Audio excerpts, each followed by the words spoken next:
I was totally blown away to actually know that there is a day on the second Friday of January, and it happens every single year. What am I talking about? Hi, good morning, good afternoon, good evening. This is Jan. Welcome to another episode of my channel, Save Money More with Jan channel. How you doing today?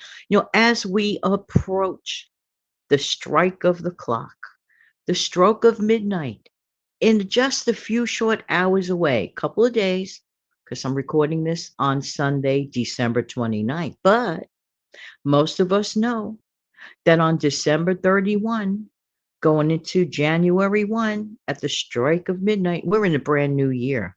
What? If we don't know that, well, we should know that. I also learned something that I never knew actually existed. Yeah. Let's talk about resolutions first. What is a New Year's resolution? People make these resolutions, and honestly, I don't believe in New Year's resolutions. I believe in perhaps goals. Goals to me are a lot better than resolutions. Resolution is so absolute. I absolutely will do A, B, C, D, E, F, G. And I'm going to make sure that A, B, C, D, E, F, G is done absolutely with resolve, resolution. Well, then there wouldn't be this day on the second Friday of January every single year. You want to know what the name of the day is? I have a problem with the name of this day. This doesn't sound like a very attractive day, in my opinion. You know what they call it? Quitter's Day. What? Most people, by the time from, let's say, their New Year's Eve, quote, end of quote, resolution, their resolution has been broken by ta-da, the second Friday of January. They even call it Quitter's Day. I never heard of this till like literally recently. Now I do know that people make so-called resolutions and they're always breaking them. But I didn't know that statistically by the second Friday of January, people have joined the ranks of the Quitter's Day. Do you like the name of that day? I don't like it in general. See, I'm the type of person that doesn't believe in the all or nothing thinking of relativity, which is one of the reasons I have a problem with New Year's resolutions. And of course, I'm going to talk about this at this time of the year because most commonly people make a resolution. For me, I mean, anybody could do whatever they want, that's their choice. But I view it from a different lens. I believe in setting goals. Now, they could be short-term goals, they could be long-term goals, but they're goals. It's like, there goes the bird clock, by the way. Good morning, bird clock. How you doing today? And it sounds happy as usual. But a short-term goal, for example, let's say I want to earn X, Y, and Z amount of money that I could eventually put into another account that would be higher yield. Someone asked me yesterday, specifically about obtaining how do you obtain a higher yield account. You research.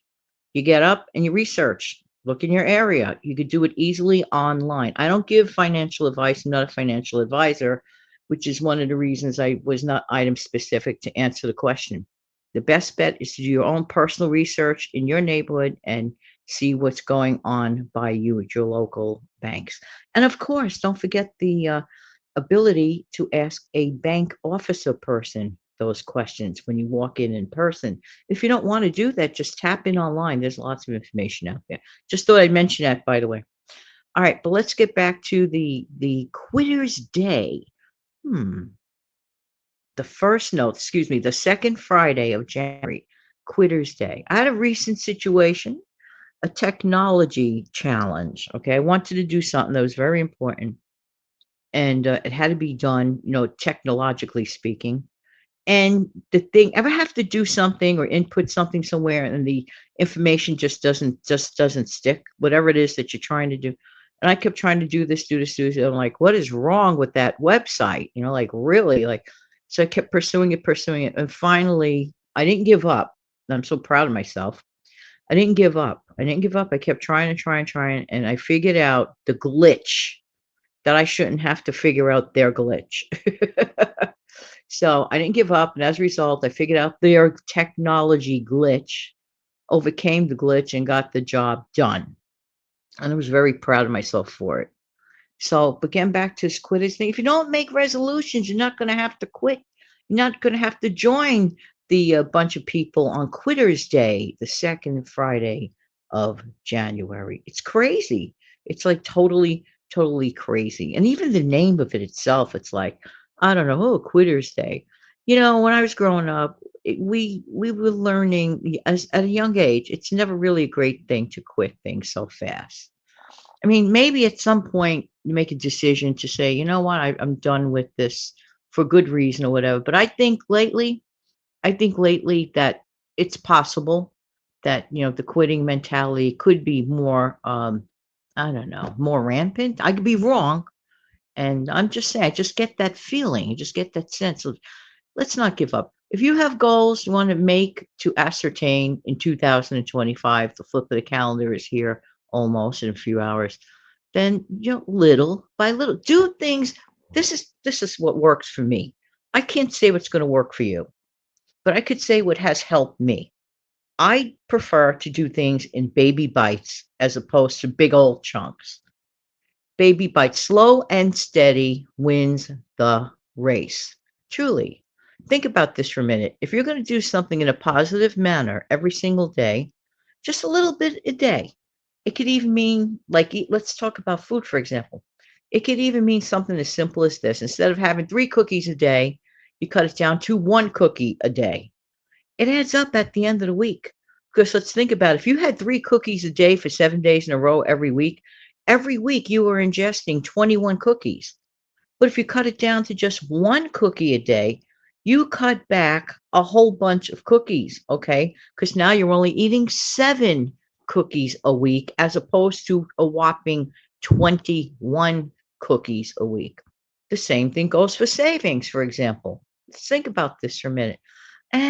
No big deal if I save $5 a day. Really? Are you sure about that? No, no big deal. What's $5 a day? It doesn't mean anything. Not sure about that. 7 times 5 is 35. 35 times 4 weeks in a month? Come on now. We're talking a bunch of money here. So we're talking about what? How much? 4 times 30 is 120. 4 times 5 is 20. About 140 bucks a month. Oh, but that $5 doesn't add up. I tend to disagree. I tend to disagree. So if we stop looking at things in big, big, big, big chunks and chop it down to little bitsy, bitsy baby bites, think about when you're building a soup. All right. Starts off with water. Well, that's not much of a soup. Who wants hot water soup? Although there was a humorous, I have to allude to this for a minute. There was a humorous episode on a show many years ago where somebody was making a thing called hot water soup. Hilarious. Hilarious. Put it that way. Anyway, but that's not good enough. So let's gradually build it up. Okay, I'm going to add a little bit of powdered bouillon, powdered chicken bouillon there for flavor. Much more palatable than hot water soup. At least you have a broth, right?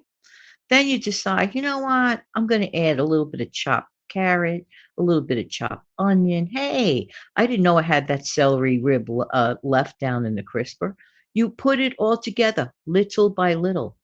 Little by little, you end up with a beautiful vegetable soup. And you might even turn it into a chicken soup if you have some, cooked chicken left over. You see where I'm going with this. I'm not happy with this terminology, Quitter's Day. How do you feel about that? Let me know in the comment section below.